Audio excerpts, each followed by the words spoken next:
눈이 나쁜 게 참 불편한 일입니다. 제가 근시가 심한 편이기 때문에 안경을 어려서부터 줄곧 끼워왔고 또 40대 중반 이후가 되면서부터 아주 반가운 손님이 찾아왔습니다. 노안이라는 반가운 손님이. 지금은 제가 다초점 렌즈를 끼고 있어서 큰 문제가 없습니다만 한 2년간을 다초점도 불편해가지고 단초점을 꼈던 적이 있습니다. 그런데 이게 상당히 곤란한 경우들을 발생시키곤 했었습니다. 장례식을 이제 참석해서 예배를 인도를 해야 되는데 평상시 밝은 빛 아래서라면 제가 성경책을 들고 이 정도 거리면 다 보이거든요. 단초점이라도 다 보였어요. 그런데 장례식장은 환할 수가 없잖아요. 좀 침침한 불빛 아래 딱 성경책을 보는데 글자가 잘 안 보이는 거예요. 글자가 너무 작은가 보다. 다음번에 좀 큰 글 성경을 들고 봤습니다. 역시 잘 안 보이는 겁니다. 눈 운동 부지런히 하시기를 바랍니다. 눈이 좋아야 세상도 밝게 보이는 겁니다. 제가 그냥 눈 이야기하려고 여러분들에게 이 말씀을 드리는 거 아닌 줄 아시겠죠? 오늘 말씀이 이 눈과 관련되어 있는 말씀이다라는 걸 여러분께 미리 좀 말씀을 드리려고 하는 것입니다. 오늘 말씀 35절을 보시면 그날 저물 때 우리 주님이 제자들에게 저편으로 건너가자, 갈릴리 호수 건너편으로 가자고 명령하시는 것을 볼 수가 있습니다. 이 그날 저물 때라는 것이 단정할 수는 없지만 우리 주님께서 비유로 사람들을 가르치시던 바로 그날이 아닌가 추정해 볼 수가 있습니다. 어쨌든 주님 명령을 따라 제자들은 주님을 배에 모시고 갈릴리 호수 건너편으로 가고 있던 중이었습니다. 자, 그런데 이 항해 중에 상상도 하지 못한 일이 벌어졌습니다. 함께 37절 한 목소리로 보겠습니다. 시작. 큰 광풍이 일어나며 물결이 배에 부딪혀 들어와 배에 가득하게 되었더라. 자, 갈릴리 바다에 갑자기 큰 광풍이 불어닥친 것입니다. 그야말로 태풍급이라 할 정도의, 이 헬라어 원문을 참고해 보면 태풍급이라 할 정도의 걷잡을 수 없는 미칠 듯이 불어오는 바람이 불어닥친 것입니다. 마가는 이 바람을 묘사하는데 광풍, 미친 바람이라 묘사하는 것으로도 모자라서 크다라는 수식어까지 더할 정도로 심각한 바람이었습니다. 이 심각한 바람 때문에 물결이 높이 일면서 배에 부딪히는데 이 물이 급기야 배를 가득 채울 정도로까지, 다시 말해 배가 가라앉기 일보 직전의 상황까지 상황이 흘러가고 말았습니다. 이 위기가 얼마나 심각했던지 제자들이 아주 난리가 났습니다. 38절에서 보듯이 우리가 죽게 되었습니다라고 아우성칠 정도로 이 배는, 제자들이 타고 있는 배는 큰 위기에 처하게 된 것이었습니다. 여러분께서 잘 아시다시피 제자들 중에는 갈릴리에서 나고 자라고 잔뼈가 굵은 어부 출신들이 다수 있습니다. 그런데 이 제자들마저도 우리가 죽게 되었습니다, 이 정도로 아우성칠 정도라면 여러분, 지금 이 위기가 어느 정도인가? 진짜 배가 가라앉기 일보 직전이라는 거예요. 그 정도의 큰 위기라는 거예요. 주님이 명령하셔서 나선 길입니다. 제자들이 건너편으로 가자고 주님을 조른 것도 아니고 우리 주님이 건너편으로 가자라고 명령하셔서 제자들이 그 명령 따라서 나선 바닷길입니다. 그렇다면 있던 풍랑도 멈추고 곱게 가야 될 판 아닙니까? 그런데 왜 주님 명령 따라가는데 제자들이 우리가 죽게 되었습니다라고 할 정도의 풍랑이 불어치고 물이 배에 넘어 들어와서 가라앉기 일보 직전까지 가는 것입니까? 여러분, 예수 그리스도를 구주로 주님으로 믿고 섬기면 우리 인생에 위기가 있던 것도 사라져야 되는 거 아닙니까? 그런데 예수님을 믿고 나니까 내 앞에 평탄한 길마저도 굴곡이 생기고 열려있던 문마저도 닫히는 고난이, 어려움이 왜 내 삶에 찾아옵니까? 그런데 여러분, 이게 우리의 현실입니다. 왜 이런 고난을 주님이 주시는가? 오늘 이 말씀을 가지고서 여러분에게 그런 인생의 난제를 다 설명할 수가 없습니다. 해서도 안 됩니다. 오늘 말씀은 그런 목적으로 주시는 말씀은 아니기 때문입니다. 하지만 이 말씀의 흐름 속에서 우리가 한 가지 분명하게 알 수 있는 것은 주님이 이 엄청난 위기 상황, 이 고난의 상황을 통해서 제자들에게 분명하게 가르치려는 중요한 메시지가 있다라는 것입니다. 결론부터 말씀을 드리자면 눈이 열려야 된다는 거예요. 눈이 열려서 우리 주님이 어떠한 분이신가를 볼 수 있게 되어야 한다는 것입니다. 바로 그 점을 가르치시기 위해 주님이 이 갈릴리의 풍파라는 고난을 사용하신다. 자, 이 점을 염두에 두고서 우리가 이제 주시는 메시지에 함께 귀를 기울여 보도록 하겠습니다. 앞서 갈릴리의 광풍이, 그것도 큰 광풍이 불어닥쳐서 물결이 배에 부딪혀서 넘어 들어와 이제는 가라앉기 일보 직전까지 된 상황이라고 말씀드렸습니다. 이런 위기일발의 상황 속에서 우리 주님이 과연 어떻게 하고 계시느냐? 우리 함께 38절 머리부분 보도록 할까요? 38절 머리부분 보시면 뭐라고 말씀하고 있습니까? 예수께서는 고물에서 베개를 베고 주무시더라. 이 난리통에 심지어 갈릴리에서 잔뼈가 굵은 어부 출신 제자들조차 우리가 죽게 되었습니다라고 아우성치고 있는 이런 상황 속에서 우리 주 예수님은 잠을 주무시고 계시더라.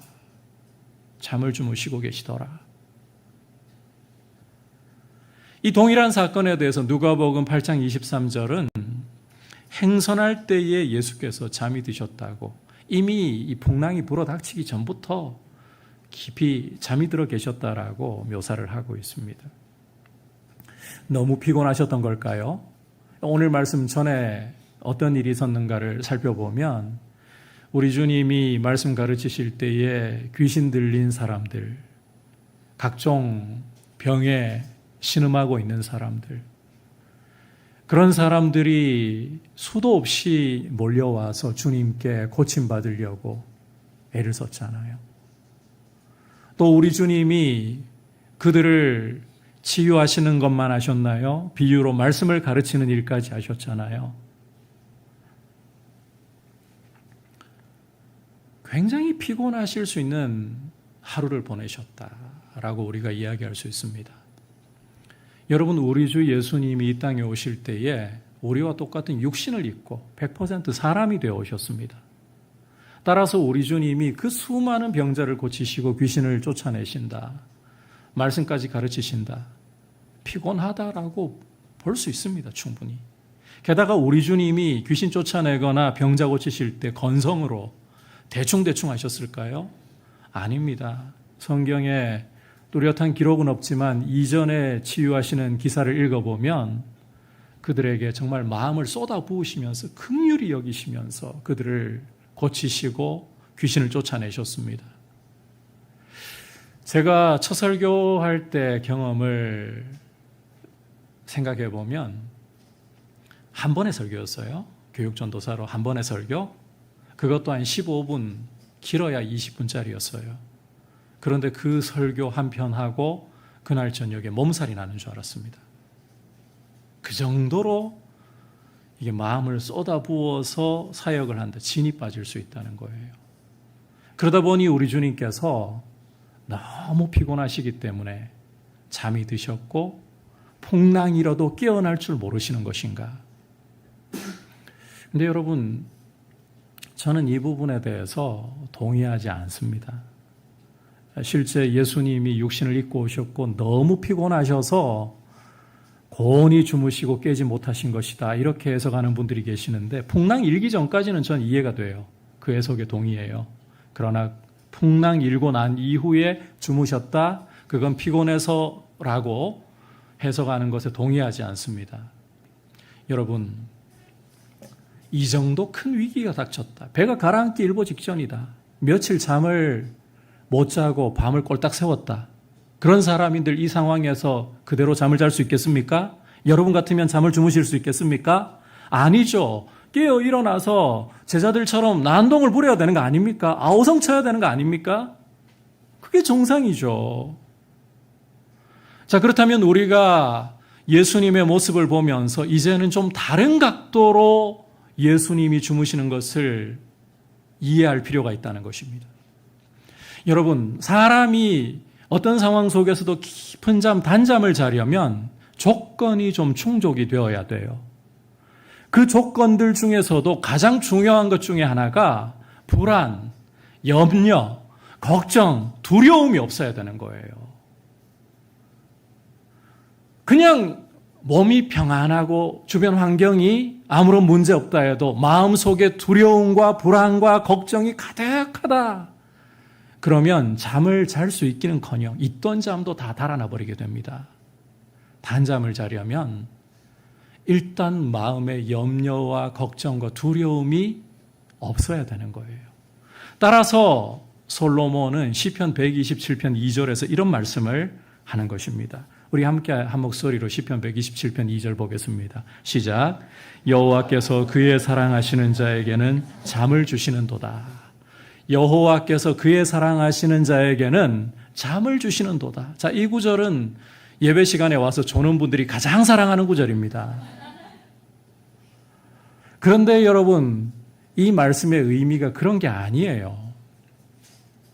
이 전후 문맥을 보면 여호와께서, 창조주 하나님께서 집을 세우지 않으시면 세우는 자의 수고가 헛되다. 여호와께서 성을 지키지 않으시면 파수꾼이 깨어 있는 것이 헛되다. 다시 말해, 창조주 하나님께서 우리 인생을 책임져 주시고 경영해 주시지 않는다면 우리 스스로가 인생을 책임지려 하고 경영하려고 하는 것이 헛될 뿐이라는 거예요. 아침에 일찍이 일어나며 늦게 잠자리에 누우며 수고의 떡을 먹는 것이 다 헛될 뿐이다. 그러면서 솔로몬이 노래하는 것이 여호와께서 그의 사랑하시는 자에게 잠을 주신다. 여호와께서 사랑하시는 자라는 것은 하나님께 인생 경영을 다 맡겨드리고 하나님이 내 인생을 세워주시고 보호하시고 책임져 주옵소서 의지하는 사람을 가리키는 거예요. 인생 경영을 하나님께 맡긴 사람. 그런 사람에게는 하나님이 그 인생을 당신의 일로 책임져 주시는데, 여러분, 창조주 하나님이 인생을 경영하시고 책임지시니까 그 은혜를 입는 사람은 마음에 안심하고 평안 가운데에서 두 다리를 쭉 뻗고 잠을 잘 수 있게 된다는 것입니다. 시편 127편이 바로 그런 노래인 거예요. 하나님이 인생을 책임져 주시고 지켜주시기 때문에, 하나님이 내 인생의 경영자가 되시기 때문에 두 다리를 쭉 뻗고 잘 수 있는, 안심하고 잘 수 있는 그런 평강, 그런 평안이 주장하고 있다. 이 이야기 들으면서 저는 예배당 올 때마다 주님이 그런 평안을 주시는가 봐요. 네, 축복합니다. 그런 분들 축복합니다. 네, 제가 여러분 졸게 만들면 어떻게 하겠어요, 그죠? 네, 다행히 오늘은 아무도 안 조시네요. 자, 이제 이런 상황을 가지고서, 솔로몬의 노래를 가지고서 이 풍랑이 일고 있는 갈릴리로 다시 한번 돌아와 보시죠. 제자들이, 갈릴리에서 잔뼈가 굵은 제자들이 죽게 되었다고 아우성치는 상황 속에서도 우리 주님이 깨지 않고 깊은 잠을 주무신다. 이게 뭘 보여줍니까? 우리 주님 안에 있는 평강, 세상이 알 수 없고 세상이 줄 수 없는 평강, 죽음의 물결도 뒤흔들 수 없는 그 평강을 제자들에게 지금 보여주고 계시는 것입니다. 우리 주님은 이 상황 속에서 제자들이 그런 평안의 주님을, 주님 안에 있는 평안을 바라보면서 주님이 누구이신가를, 어떤 분이신가를 보고 깨닫기를 원하고 계시는 것입니다. 그리고 이걸 또 바꿔서 이야기하자면 오늘 어떻게 평안을, 이 세상이 줄 수 없는 평안을 얻을 것인가, 이 문제도 주님이 보여주고 계시는 거예요. 여러분, 앞서 눈이 중요하다라고 말씀을 드렸죠. 이런 주님의 모습을 볼 수 있는 눈은 세상 지혜로, 세상의 지식으로 얻을 수 있는 게 아닙니다. 스카이를 졸업한다고 해도, 아이비리그를 졸업해서 세계적인 석학이 되었다고 해도 우리 주님의 이 모습을 보고 주님이 누구신가를 깨달을 수 있는 눈이 열리는 게 아닙니다.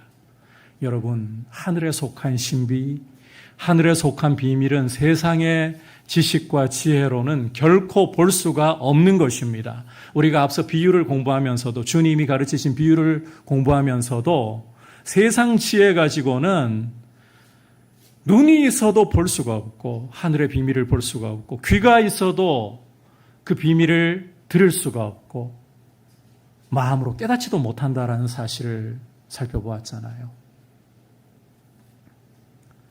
자, 그렇다면 이 비밀, 이 하늘에 속한 비밀을, 우리 주님의 모습을 통해서 깨달을 수 있는 비밀을 어떻게 해야 진정 깨달을 수 있단 말인가? 어떻게 해야 진정 볼 수가 있단 말인가? 자, 40절을 여러분께서 미리 보시면 주님이 제자들에게 어찌하여 이렇게 무서워하느냐, 너희가 어찌 믿음이 없느냐, 이런 책망을 하시는 것을 볼 수가 있습니다. 그러니까 믿음이라는 것이, 여러분, 이 부분이 중요합니다. 믿음이야말로 우리 주님이 누구이신가를 볼 수 있게, 깨달을 수 있게 하는 눈을 열어준다는 것입니다. 풍랑 속에서도, 배가 가라앉을 위기 속에서도 주무시는 주님, 여러분, 믿음의 눈이 아니면 그 주님을 바라보면서 주님이 어떤 분이신가를 깨달을 수가 없어요. 믿음이 주님을 알아보게 만드는 거예요. 믿음이 이 풍랑 속에서도 잠을 주무실 수 있는 주님이 어떠한 분이신가를 깨닫게 할 수가 있는 거예요. 여러분께서 사도행전 12장을 읽어보시면 요한의 형제 야고보가 헤롯에게 죽임당하는 장면을 묘사하고 있습니다. 그러자 유대인들이 너무 기뻐하는 것을 보면서 헤롯은 유대인들의 환심을 사기 위해서 이제는 베드로까지 잡아서 죽이려고 합니다. 베드로가 처형당하기 전날 밤에 헤롯이 군사들을 붙여가지고 감시를 하는데 4사람씩 4조를 짜가지고 감시하게 만들어요. 한 사람, 어부 출신의 한 사람을 지키려고 16명의 중무장한 군사들을 감시조로 붙여놓은 거예요. 게다가 그 16명 중에 2사람은 베드로가 감옥에 이미 갇혀 있습니다. 감옥에 갇혀 있는데 양옆에 베드로의 팔 하나씩 다 이 쇠사슬로 묶어가지고 같이 누워 있습니다. 이런 상황에서 사도행전 12장은 베드로의 모습을 어떻게 묘사하느냐? 잠을 잤다고 묘사하고 있습니다. 잠을 잤다고. 처형당하기 바로 전날 밤입니다. 양옆에 군사들에 의해 같이 묶여서 누워 있습니다. 그런 상황 속에서 잠을 잤다는 거예요. 갈릴리에서 풍랑 속에서 우리가 죽게 되었습니다라고 아우성쳤던 사람 중 하나였던 그 베드로가 처형당할 것을 알면서도 그 전날 밤 사슬에 묶인 채로 잠을 잤어요. 베드로가 믿음으로 그렇게 눈을 떴다는 거잖아요. 우리 주님 안에 있던 그 평강을 보았고 결국 자신도 그 평강을 누리고 있다는 거잖아요. 어떻게 해야 이런 믿음의 눈을 뜰 수 있을까요? 어떻게 해야 이런 평강을 누릴 수가 있는 걸까요? 오늘 말씀은 두 가지 비결을 우리에게 보여주고 있습니다. 첫 번째는 기도입니다. 기도. 부르짖음을 들으신다는 사실을 경험해야 믿음의 눈이 열리기 시작하는 것입니다. 자, 이 다급한 상황에서 38절 여러분께서 보시면 선생님 우리가 죽게 된 것을 돌보시지 않으십니까? 라고 부르짖으면서 주님을 깨웠습니다. 자, 이 과정에서 여러분께서 39절 머릿부분을 보시면 굉장히 중요한 말씀이 나오는데 예수께서 깨어라고 말씀을 하고 있어요. 예수께서 깨어라고. 이게 너무너무 중요한 부분입니다, 여러분. 아니, 예수님이 깨어 이 말이 뭐 그렇게 중요하냐고요. 정말 중요한 부분입니다. 여러분, 앞서 지금 배를 침몰시킬 정도의 거센 이 풍랑, 주님을 깨울 수 있었습니까? 없었습니까? 못 깨웠습니다. 잠자는 숲속의 공주마저도 깨울 것 같은 이런 풍랑인데 우리 주님은 이 풍랑 속에서도 깨어나지 않으셨습니다. 거센 바람 소리와 물소리가 우리 주님을 깨울 수 없었다는 거예요. 그런데 여러분, 그 속에서 소리를 지른다 한들 소리가 제대로 전달될까요? 제가 어릴 때 태풍 불어닥칠 때 소리 질러 보니까 가까이 옆에 있어도 소리가 바람에 묻혀가지고 흩어져 버려요. 돌려서 이야기하면 제자들의 소리는, 부르짖는 소리는 이 거센 바람과 물결 소리에 삼켜져 버리고 흩어져 버린다는 것입니다. 그런데 이 제자들의 소리를 삼켜버릴 거센 풍랑 소리는 주님을 못 깨우는데 오히려 삼켜지고 흩어지는 제자들의 소리는 우리 주님을 깨웠다는 것입니다. 이게 뭘 이야기하는 것입니까? 우리 주님 예수님께서는 제자들의 부르짖는 소리에 귀를 쫑긋 세우고 듣고 계셨다는 것입니다. 이게 굉장히 중요한 이야기예요. 여러분, 솔직히 우리 주님이 제자들의 부르짖음 들으실 때 이 부르짖음이 어떤 부르짖음으로 들리셨을까요? 제자들이 부르짖는 게 순수하고 정말 신뢰로 가득한 부르짖음이었을까요? 제가 볼 때 절대 그럴 수 없습니다. 이 풍랑 속에서 죽게 되었습니다 하는 수준이라면요, 이런 것부터 막 올라올 거예요. 아니, 우리가 가자고 졸랐던 것도 아니고 주님이 건너편으로 가자고 했는데 그 말씀 따라서 왔는데 왜 이런 풍랑이 불어닥치는 거야? 가자고 하신 것에 대한 원망부터 올라오고, 그리고 여러분 지금 이 풍랑 속에서 태평하게 주무시고 계십니다. 우리는 죽게 되었다고 지금 온갖 수를 쓰고 난리를 치고 있는데 속으로 그런 생각 안 들겠어요? 이런 풍랑 속에 우리 주님 처자빠져 자고 계시고 솔직히 그런 원망 안 일어나겠냐고요. 불평이 안 일어나겠냐고요. 제자들의 부르짖음이 그런 거예요. 그런 불평과 원망도 가득한 부르짖음이지만 우리 주님은 제자들의 목소리에 귀를 기울이고 계신다. 제자들의 부르짖음이 주님을 깨웠다는 것입니다. 여러분, 예수 그리스도께서 피로 사신 성도들의 기도 소리, 그 기도 소리가 순수하고 순결하고 고상해서가 아닙니다. 주님께 우리 인생의 문제 가지고 나갈 때 보통 여러분 언제 절박하게 기도합니까? 어려울 때잖아요. 정말 여러분 순수하게 기도합니까? 불평하면서 기도하지 않습니까? 아니, 말로는 불평을 안 해도 속에 여러분 불평의 감정 왜 이러시냐 하고 원망하고 주님 이해할 수가 없습니다라는 이 쓴물이 올라오면서 여러분 기도하지 않습니까? 우리 주님 우리 속을 다 아시는데 그런 기도 듣고 싶을까요? 그런데 그런 기도마저도 주님은 귀를 기울이신다는 거예요. 요한계시록 8장을 읽어보시면 7번째 인을 떼실 때에 하늘이 반 시간쯤 고요해졌다라고 말씀을 하고 있습니다. 이 고요함 속에 일어나는 일을 보면 향연이 성도의 기도와 함께 하나님의 보좌 앞에 올라가더라 이렇게 표현하고 있습니다. 여러분, 하늘에서는 결코 조용하지 않습니다.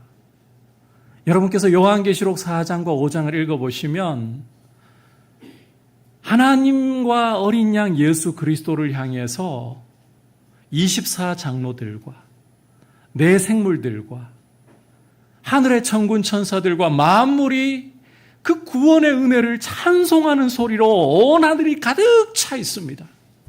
찬송 소리가 울려 퍼지고 있습니다.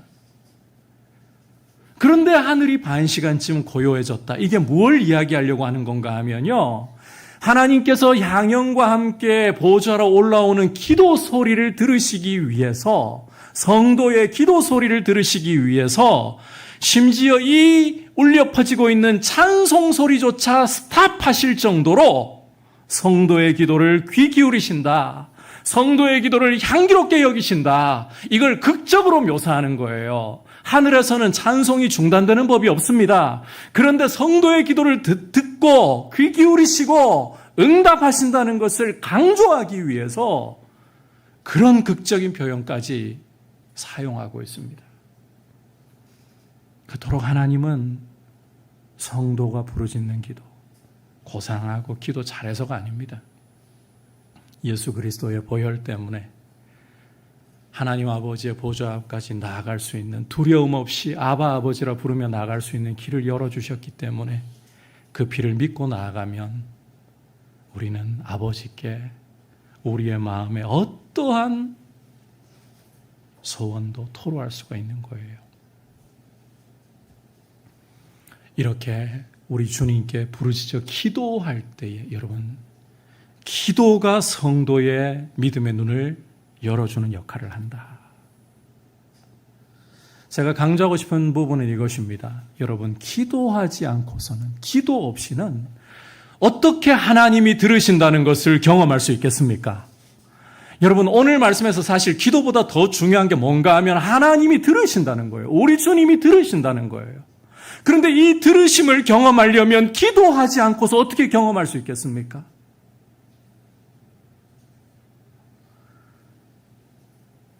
여러분의 옆에 있는 사랑하는 사람에게 다 알지? 그러고 말을 안 해요. 뭘 아냐고. 여러분, 부부간에도 제가 결혼하고 24년 동안을 배워도 잘 안 되는 게 뭔가 하면 알지? 몰라요. 제 안에 모르더라고요. 말을 해, 말을. 말을 해줘야 듣고 깨달을 거 아니에요. 기도를 해야, 여러분, 기도 잘해서 들으시는 게 아니라 예수님의 보혈 때문에 우리의 기도를 들으시고 응답하시는 거예요. 주님 앞에 여러분의 마음을 쏟아 놓아야 그분의 들으심을 경험할 수 있는 것이고, 믿음이 눈을 뜨게 되는 것이고, 주님을 더욱더 깊이 볼 수 있게 되는 것입니다. 기도를 통해, 여러분, 세상 지혜로는 안 됩니다. 기도를 통해 믿음의 눈을 뜨시기를 축복합니다. 두 번째 통로는 말씀이에요. 39절 함께 읽어보겠습니다. 시작. 예수께서 깨어 바람을 꾸짖으시며 바다더러 이르시되 잠잠하라 고요하라 하시니 바람이 그치고 아주 잔잔하여지더라. 자, 이 부분은 오늘 말씀 전체에서도 가장 중요한 부분이 아닐 수가 없는데, 제자들의 부르짖는 소리를 듣고 깨신 주님은 바람을 꾸짖고 바다더러 잠잠하라 고요하라 명령하셨습니다. 자, 그러자 그 꾸짖음에, 그 명하심 앞에 바람과 물결이 아주 잔잔해졌더라. 아주 잔잔해졌더라. 여기 꾸짖었다는 표현이 귀신을 꾸짖다 할 때 쓰였던 표현과 동일한데, 그게 그렇게 여러분들에게 중요한 문제는 아닌 것 같고요. 요는 이거예요. 우리 주님의 말씀에는 권세가 있다는 겁니다. 바람과 바다도 순종할 정도로 권세가 있다는 거예요. 여러분, 우리 주님의 말씀이 우리의 삶에 진정한 질서를 가져오고 우리 삶을 다스리고 우리 삶을 믿음으로 눈뜨게 해줄 수가 있는 것입니다. 자, 그런데 특별히 오늘 이 말씀 속에서 우리 주님의 말씀 앞에서 바람과 바다가 순종했다. 이게 그냥 와 놀랍다 이 정도 차원이 아닙니다. 여기에는 더 중요한 의미가 담겨 있습니다. 시편 89편 9절 우리 함께 읽어보도록 하겠습니다. 시작. 주께서 바다의 파도를 다스리시며 그 파도가 일어날 때에 잔잔하게 하시나이다. 자, 이 시는 에단이라는 사람이 쓴 시인데 이 에단은 바다의 파도를 다스리시는 분, 파도가 일어날 때 잔잔케 하시는 분이 누구시라고 노래를 하고 있습니까? 주께서라고 노래하고 있습니다. 다시 말해 여호와 하나님이시라고 말씀하고 있습니다. 여호와 하나님. 그렇다면 다시 갈릴리로 돌아와서 그 말씀으로 권세 있는 말씀으로 바람과 바다에게 명령하실 때에 순종하고 아주 잔잔해졌던 이 예수는 누구시라는 겁니까? 바로 성경이 말씀하는 여호와 하나님이시라는 거예요. 이걸 보여주고 있는 거예요. 이걸. 말씀으로 말미암아서 바람과 바다가 잔잔해지는 이 역사가 놀랍다 여기서 그치게 하시는 것이 아닙니다. 말씀은 제자들에게 눈을 열어서 지금 이 배에 함께 타고 계시는 예수님, 풍랑을 말씀으로 잠잠케 하시는 분은 여호와 하나님이시다. 이걸 보게 해주고 있는 것입니다. 그렇다면 이제 좀 정리를 해볼게요. 여러분, 바람과 바다를 말씀으로 명해서 잔잔케 하실 수 있는 분은 창조주 하나님, 만물의 주권자이신 하나님이십니다. 그분이 풍랑 속에서 잠을 주무신다는 것은 창조주 하나님의 평안을 보여주고 있는 거예요. 앞서 시편 127편을 통해서 여호와께서 그 사랑하시는 자에게 잠을 주신다. 평강의 주인이 누구시라고 했습니까? 여호와시라고 했죠. 그 여호와의 평강의 근원이신 그 여호와, 그분이 바로 예수 그리스도, 그분이 잠을 주무신다는 것은 창조주 하나님으로서의 평강을 제자들에게 보여주고 계신다는 거예요. 이 말씀을 통해서 보는 거예요. 여러분, 말씀이 없이 우리 주님에 대해 눈을 뜰 수가 없습니다. 그래서 로마서 10장 17절에서는 그리스도의 말씀을 통해서 믿음이 나온다. 믿음은 들음에서 나고 들음은 그리스도의 말씀으로 말미암는다라고 이야기하는 것입니다. 여러분, 성경을 가까이 해야 할 이유가 바로 여기에 있는 것이에요. 말씀과 기도. 제가 설교자로서 제일 듣기 싫은 이야기 중에 하나가 뭔가 하면요, 목회자들이 설교할 때 성도님들 중에 그런 반응을 보이시는 분들이 계실 거예요. 우리 목사님은 주구장창 설교의 끝은 항상 말씀과 기도야. 다른 결론이 없어. 근데 강조 안 할 수가 없어요. 말씀과 기도가 우리의 눈을 열어 믿음으로 나아가게 하고 주님이 어떤 분이신가를 보게 하기 때문에 말씀과 기도를 강조하지 않을 수 없습니다. 여러분, 저는 목사로서 솔직한, 목양을 하는 목사로서 여러분들을 향한 솔직한 마음은 여러분 한 분 한 분이 인생에 굴곡 없이 참 평탄한 삶을 어려움 없이 살아가셨으면 좋겠습니다. 정말 그렇습니다. 그런데 그게 능사가 아닙니다. 우리 인생 예수 믿기만 하면 교회 오면 소원 다 들어주시고 복을 다 주시고 그러면 주님이 어떤 분인지 더 잘 알 것 같고 더 잘 믿을 것 같죠. 그런데 우리 인간을 그렇게 가볍게 보시면 안 돼요. 우리는 죄성으로 똘똘 뭉쳐있고 이기적인 사람들입니다. 정말 이기적이고 정말 죄성으로 똘똘 뭉쳐있는 사람들입니다. 따라서 복 주시면 주님을 알아본다고요. 일단 감사할 거예요. 이야, 주님 역시 내 기도 들으시고 나한테 이렇게 소원풀이를 해주시고 너무 감사하다. 그런데 그 다음에 주님을 어떻게 보는 줄 아십니까? 우리의 이 이기심으로 똘똘 뭉친 마음은 내 소원 들어주는 알라딘의 지니와 같은 분으로 하나님을 보기 시작합니다. 다음에 내 소원 안 들어주시죠? 하나님 나쁜 분이라 그럽니다.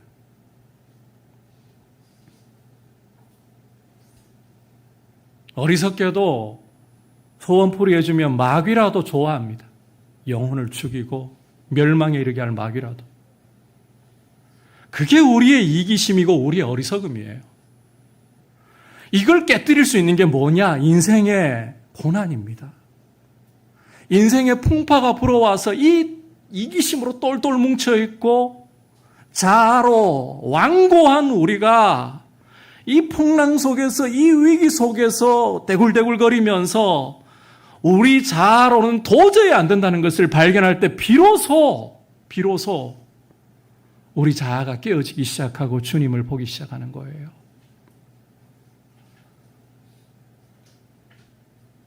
그 속에서 말씀과 기도로 주님을 찾으면서 우리 자아가 깨어지고 우리의 이기적인 모습이 깨어지기 시작하는 거예요. 나는 그렇게까지 안 굴리셔도 깨질 건데 안 깨집니다, 여러분. 안 깨집니다. 우리 인간은 그렇게 가볍지 않습니다. 그래서 여러분께 말씀드리고 싶어요.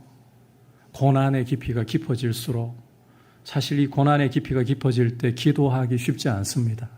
말씀 가까이 하기 더 힘들어집니다. 기도 좀 하다가 그런 원망이 일어나요. 하나님, 내가 기도했잖아요. 여러분, 우리 이기심이 가볍지 않다 그랬잖아요. 우리 자아 가볍지 않습니다. 내가 기도했는데 왜 안 들어주시냐고요. 왜 고난의 골은 더욱더 깊어만 가고 왜 고난의 터널은 끝이 보이지 않느냐고요. 오히려 하나님께 우리 마음이 더 굳어집니다. 그게 우리입니다. 그런데 그럴 때일수록 여러분 기도해야 됩니다. 안 들어주시는 것 같고 하나님이 내 소리를 귀 기울이지 않으시는 것 같을 때 더 기도해야 됩니다. 말씀 앞에 가야 합니다. 말씀으로 안 될 것 같을 때에 오히려 말씀 앞으로 가야 합니다. 그때의 자아가 깨어지기 시작하는 거예요.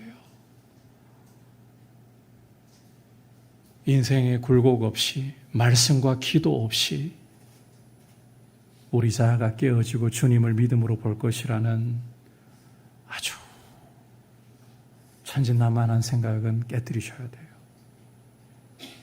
말씀과 기도로 고난 속에서 엎어지고 뒤집어지고 떼굴떼굴 구르면서 우리 눈이 열려가는 것입니다.